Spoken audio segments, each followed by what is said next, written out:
আমাদের যা এতক্ষণ মিটিং হলো সব ভিডিও টিডিও ছিল, নিজের ডিপার্টমেন্টের মিটিং নিলেন, তাতে কোথাও বাঁধ ভাঙার কেস এখনো হুগলি জেলায় নেই, কিন্তু অনেকগুলো জায়গায় বর্ষা হয়েছে, জল অনেক খেতে জমে আছে এবং কিছু কিছু জায়গায় খালেরও একটু সমস্যা আছে, সেগুলো নিয়ে আলোচনা হলো।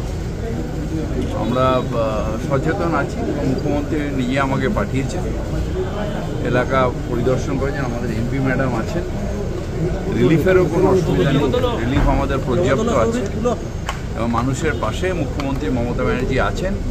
আমরা দলগতভাবে এবং প্রশাসনভাবে দুদিকেই মানুষের পাশে থেকে যাতে কোনো রিলিফ কোনো জিনিসের যাতে অভাব না হয়। এখন বর্ষা তো আমাদের হাতে নয়, বাঁধ ভাঙাটা নেই, ইরিগেশনে আমরা যা ভিডিওর কাছে এতক্ষণ যা রিপোর্ট নিলাম কোনো বাঁধ ভাঙা নেই, কিন্তু কিছু ডিবিসির জল ছেড়ে দিলে তখন প্লাবিত হয়। আর এখন হেভি রেনের জন্য কিছু কিছু জায়গায় মাঠে জল জমে গেছে।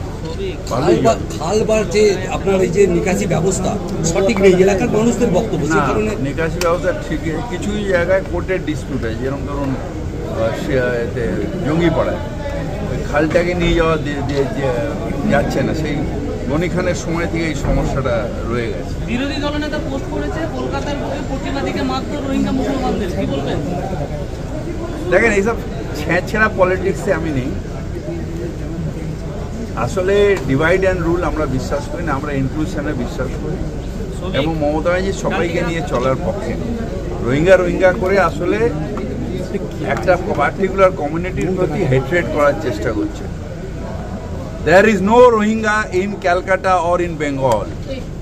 অনেকে বলছে আরামবাগ চাপাডাঙ্গা রাজ্য সড়ক অবস্থা খুবই খারাপ এবং অনেকে বলছে যে লক্ষ্মী ভান্ডার দরকার নাই, আমাদের রাস্তা ভালো করে দেখুন, ওইসব পলিটিক্যাল এতেও লাভ নেই।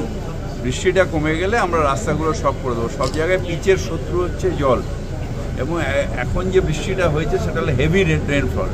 আমার কলকাতাতেও একই অবস্থা, যে আমাদের পিচ উঠে যাচ্ছে, রাস্তায় একটু জল কোনো জায়গায় ঢুকে গেলে পিচ খাবলা করে বেরিয়ে যাচ্ছে।